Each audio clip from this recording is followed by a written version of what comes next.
See today's your lucky day because I'm gonna give you a kettlebell workout. You can also use a dumbbell with the exercise I'm going to give you, but the difference between my home workout and the ones you've been seeing on Instagram is that I'm actually gonna be coaching you, giving you key coaching cues that you need to execute a good rep. So very simple, the first exercise that we're gonna do is a goblet squat. Now you can do this with a dumbbell, kettlebell, you can use anything in the house really. Now for health and safety reasons, I'll probably avoid using your children as weights. So let's try and be sensible, yeah? So the first exercise is a goblet squat.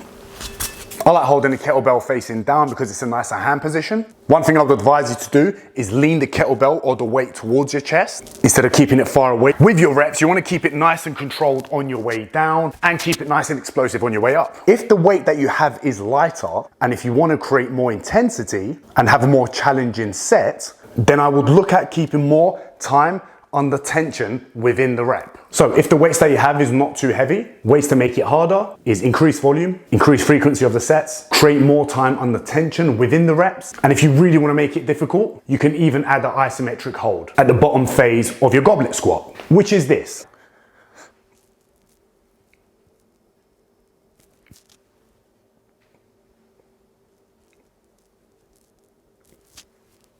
Boom, so that's the goblet squat. That's your first exercise. Your second exercise is gonna be a single arm kettlebell row or dumbbell row from a split stance. Usually when I go heavier with this exercise, I like to plant my hand on something stable, which I can do here, but the weight that I have is not that challenging. So therefore I can manage without holding on to anything. With this exercise, with the single arm row, with the weight that I have, I'm gonna go from 10 to 12 reps each side. If you're someone that doesn't have too much strength and the weight that you have is too heavy, I would lower the volume and concentrate on form and executing the exercise. Let the mayor of Czechoslovakia show you. Boom.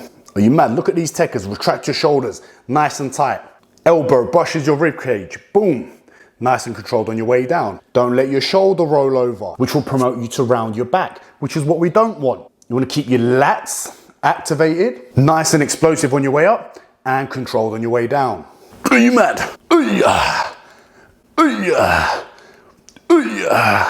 If you're at home and you like to make your kids smile or laugh, or you want to turn on your partner, you're more than welcome to make sex noises while you're doing your reps. The noises you can't make in the gym, you can do at home, so feel free to go nuts. The third exercise we're going for is the Kettlebell RDL, which is the Romanian deadlift that I see a lot of fucking influencers do wrong when they post about it. I can't stand it when influencers say they're doing deadlifts, but they're actually doing Romanian deadlifts. You're a fitness professional, you should know this. So I'll show you the difference. So the third exercise is a Romanian deadlift, which is done like so. Feet shoulder width apart, knees slightly bent, hinging your hips and taking your hips to the back of the room. Keeping your back nice and neutral and retracting your shoulders back. Nice and controlled on your way down.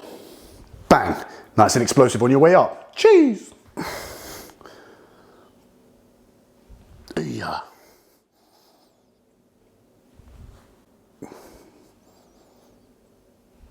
That's a Romanian deadlift. Let me show you a deadlift. The sarcasm is not for general population. It's for personal trainers.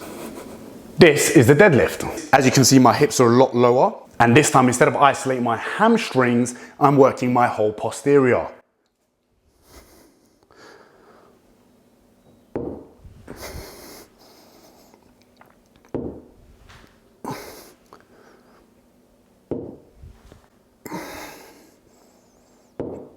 So with the Romanian deadlift, I want you to go from, again, 10 to 12 reps, around 3 to 4 sets, same as all the other exercises. Your lower body is a lot stronger. Therefore, you probably won't have the weights that will challenge you at home. So increase the volume, increase the time under tension. And even if you don't, concentrate on the rep, work on good form and execute the rep. So when you go back to the gym, and when you go heavier, you create yourself great habits. By the way, if you do want to add the deadlift to your exercise, you can do, but I would prefer you to use that as a first exercise, more so than later on. Only because you want to stick to the hardest exercises first. In my case, it's the goblet squat. Probably the same with most people. Fourth exercise we're going for is the kettlebell upright row. When I see people do this exercise, they do this a lot.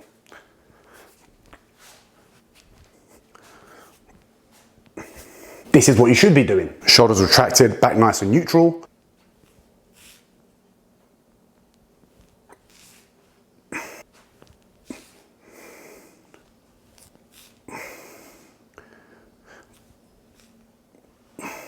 Another thing I want you guys to know, when you're doing the upright row, some coaches will know this, not everyone's shoulders has the mobility to apply that exercise properly. It can be very challenging for some. You'll get some people that can't even go over their nipple with the weight that they have, and some people like myself that can have full range of motion. Now, if that's the case, I would supplement that exercise with something else. That something else I personally would go for a pronated grip row to target the similar areas that you're working with an upright row. With the reps, same as all the others. If it's too heavy, concentrate on form and hit anything from 6 to 8 reps. If it's too light, hit higher volume. And the last exercise we're going for, we're gonna go for a core exercise using our body weight. We're just gonna go for the high plank, hands underneath your shoulders. I want you in that press up position, hold nice and still, squeeze your glutes. And if you round your back a little bit, it's fine, as long as you can feel your core, but ideally you want to keep it neutral. And with this exercise, you're going to hold anything from 45 seconds to a minute, 3 to 4 sets. And if it's too easy, if you want to make it more challenging, you can add your shoulder taps. But when you're doing this, it's important you don't swing around like I'm doing, because the goal here is to keep your core engaged. Well, I hope you enjoyed that. You got a free workout from me, innit? So share it, show love, tell all your friends. Oh yeah, and when you're home, keep your knee up 24/7.